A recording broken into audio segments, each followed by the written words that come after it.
Correction de la série numéro 1. Exercice 1. Quels sont les états de la matière? Oui, donnez un exemple pour chaque état. Bon, il y a 3 états de la matière: l'état solide, l'état liquide et l'état gazeux.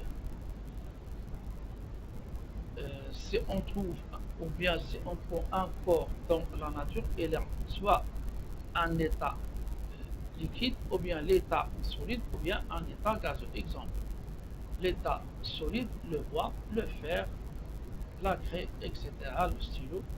L'état liquide, l'eau, l'huile, l'essence, etc. L'état gazeux, euh, l'air, le dioxygène, le diazote, la vapeur d'eau, etc.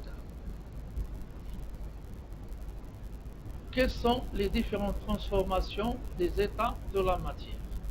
Les transformations physiques de la matière sont: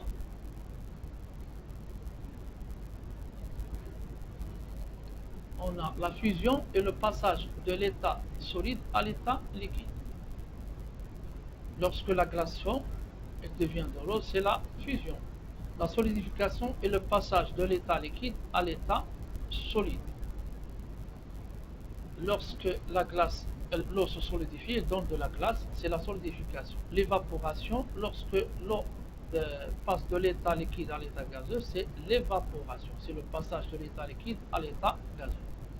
La liquéfaction, on dit aussi la condensation, et le passage de l'état gazeux à l'état liquide.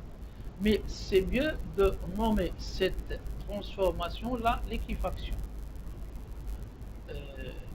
La sublimation, c'est le passage de l'état solide à l'état gazeux. On va expliquer ceci dans les leçons dans la leçon de transformation physique de la matière. On va bien expliquer ça.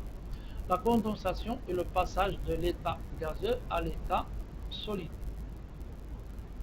C'est pourquoi on a ici liquéfaction, on peut nommer condensation. Ici on a condensation. Donc pour différencier ces deux transformations, cette transformation de l'état gazeux à l'état liquide, on l'appelle la liquéfaction.